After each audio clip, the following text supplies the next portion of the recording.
इस समय देखेंगे तो ऐसा लग रहा है जैसे पूरा का पूरा इतिहास बदल रहा है दुनिया का। एक तरफ अब भारत को यूएनएससी में वीटो लेने से कोई नहीं रोक पाएगा, तो वहीं दूसरी तरफ चाइना ने अपने आप को बचाने के लिए भारत वाला फॉर्मूला लगाया है। जानेंगे जेपी मॉर्गन ने किस तरीके से चाइना को चेतावनी दे दी है, तुम बहुत बड़े खतरे में हो। जानेंगे इस वक्त क्या कुछ चल रहा है, बहुत कुछ है जानने को। आइए जानते हैं इन खबरों को विस्तार से। अभी आपने एक चीज देखा होगा, दुनिया में अचानक से क्या हुआ, G20 की मीटिंग हुई और G20 की मीटिंग के बाद शुरू हो जाता है कनाडा भारत का विवाद और एक बयान आ जाता है बीच में। ये बयान दे देते हैं जस्टिन ट्रूडो और कहीं न कहीं कुछ दिनों के लिए शैडो में चला जाता है, खो जाता है भारत में G20 को जो जीत मिली और G20 को जिस तरीके से भारत ने हैंडल किया। लेकिन इस धुएं को छांट देते हैं जिम ओ'नील और हमने आपको बताया था कि जिम ओ'नील ने अपने बयान में कहा कि शैडो ने कुछ हद तक छिपा जरूर दिया, लेकिन सच्चाई ये है कि G20 में भारत ने जो करके दिखाया वो करके दिखाना आसान नहीं था। मैं खुद भी ये मान बैठा था कि भारत G20 में सारे देशों को एक साथ नहीं ला पाएगा। चाइना और अमेरिका एक तरफ आपस में उलझे हुए थे, रूस और यूक्रेन एक तरफ आपस में उलझे हुए थे, लेकिन भारत ने मुझे गलत साबित किया और यहाँ पर जॉइंट डिक्लेरेशन आया। जिम ओ'नील ने आगे ये भी कहा कि मुझे सबसे ज्यादा आश्चर्य लगा कि G20 से G21 बन गया, बहुत रोचक था ये देखना। तो साथ ही साथ उन्होंने कह दिया कि जिनपिंग ने डिप्लोमेटिक तौर पर बहुत बड़ी गलती की। लेकिन उनके पूरे स्पीच को और पूरे आर्टिकल को आप पढ़ेंगे ना तो आपको एक बात समझ में आ जाएगी कि कहीं न कहीं G20 की सफलता को शैडो में भेजने की कोशिश हो रही है, यानी कि छिपाने की कोशिश हो रही है। क्यों? क्योंकि भारत किसी और दिशा की तरफ बढ़ रहा है और एक बहुत बड़ी ताकत को हासिल करने जा रहा है। आपको बता दें, आपने ध्यान दिया होगा डॉक्टर एस जयशंकर जब यूएन पहुंचे और यूएन में उन्होंने अपना स्पीच दिया तो उन्होंने कनाडा को लेकर कुछ भी एकदम नाम लेकर नहीं कहा। जो बातें कही वो जनरल तौर पर कही, जो चाइना पर भी लागू होती थी, पाकिस्तान पर भी लागू होती थी और कनाडा पर भी लागू होती थी कि हमें हर तरह के आतंकवाद को, आक्रामकता को रोकना चाहिए, राजनीति के लिए इसे प्रश्रय नहीं देना चाहिए। अब इस लाइन से तीनों को साध तो दिया, लेकिन कनाडा के खिलाफ कुछ भी नहीं बोला डॉक्टर एस जयशंकर ने। यहाँ पर यूएन में इन्होंने क्या साबित किया? यूएन में इन्होंने ये साबित किया कि देखो ये जो मंच है, इस मंच में मैं आपसी लड़ाई को नहीं लाना चाहता हूँ। भारत और कनाडा के बीच जो कुछ भी है वो द्विपक्षीय मुद्दा है और दोनों देश के बीच का मामला है। डॉक्टर एस जयशंकर की इस कूटनीति की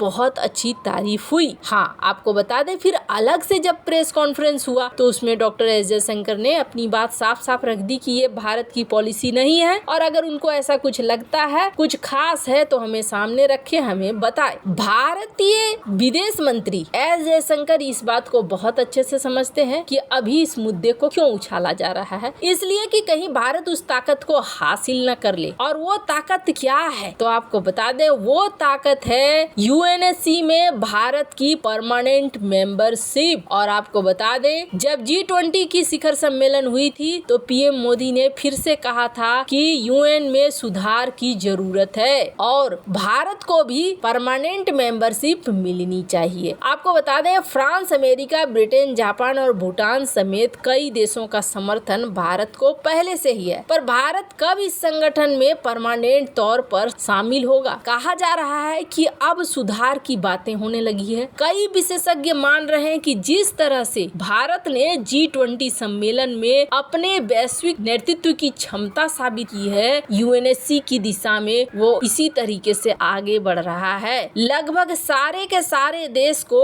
एकजुट करके एक स्टेटमेंट दिलवा दिया। ये भारत की बहुत बड़ी कामयाबी है। ये कहा गया कि अमेरिका के राष्ट्रपति जो बाइडेन, फ्रांस के इमैनुअल मैक्रोन, अफ्रीकन यूनियन, यहाँ तक कि तुर्की के राष्ट्रपति अर्दोगन ने भी भारत का समर्थन कर दिया है कि भारत को परमानेंट मेंबरशिप मिलनी चाहिए। और अब सबसे बड़ी बात यह है कि यूएन के महासचिव एंटोनियो गुटरेस भी कह रहे हैं कि हाँ जी, अब जरूरत है सुधारों की। अब बच गया एक अकेला का चाइना। चाइना कितने दिनों तक भारत को रोक पाएगा। अब लग रहा है जैसे तय है भारत का परमानेंट मेंबरशिप। खैर, जहां एक तरफ ये सब कुछ हो रहा है तो वहीं दूसरी तरफ जेपी मॉर्गन ने चाइना को चेतावनी दी है। आपको बता दें, चाइना के अंदर सब कुछ ठीक नहीं है, इकोनॉमिक हालात खराब हैं। अब तक सिर्फ कुछ लोग बोल रहे थे, कुछ पत्रिका बोल रही थी और इससे ज्यादा कुछ नहीं था। पर अब चाइनीज बैंक और चाइनीज इकोनॉमी को लेकर जेपी मॉर्गन ने वार्निंग दी है और इस वार्निंग का बहुत बड़ा मतलब है। स्क्रीन पर आप आर्टिकल देख रहे हैं। कहा जा रहा है कि 2024 तक चाइना के बैंक की अर्निंग 10% तक गिर जाएगी और इसका जो कर्जा है ये कर्जा बहुत ज्यादा होगा। जेपी मॉर्गन के एनालिस्ट इस बात को कह रहे हैं। इनका कहना है कि जिस तरीके से नॉन परफॉर्मिंग लोन रेशियो बढ़ रहा है, माना जा रहा है 4.5 से ये 7.5% तक हो जाएगा। फर्स्ट हाफ में 4.5 था, लेकिन ये बढ़ेगा। अब इसका मतलब समझिए, नॉन परफॉर्मिंग लोन और ये सब क्या है तो आपको बता दें, जो इन्होंने लोन दिया है वो रिटर्न नहीं आ रहे हैं और कहा जा रहा है कि ये कर्जा 13% से ऊपर जा सकता है। नॉन परफॉर्मिंग रेशियो का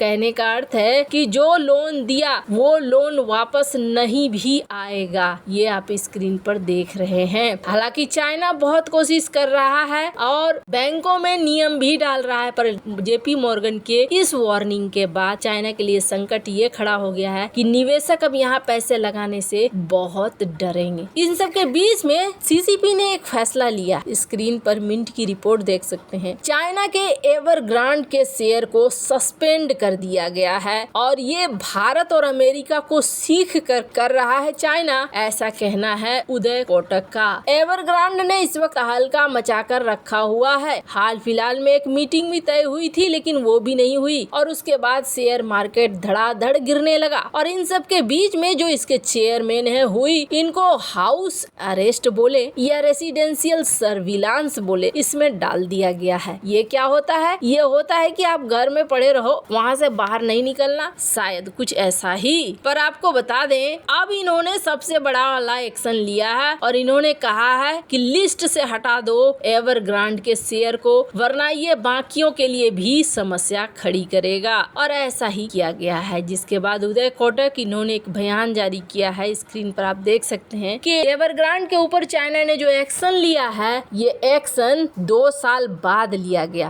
पहले ही ले जाना चाहिए था। वैसे इन सब मामले में आपकी क्या राय है, कमेंट कर जरूर बताएं। जल्द मिलते हैं अगले वीडियो में नई खबर के साथ।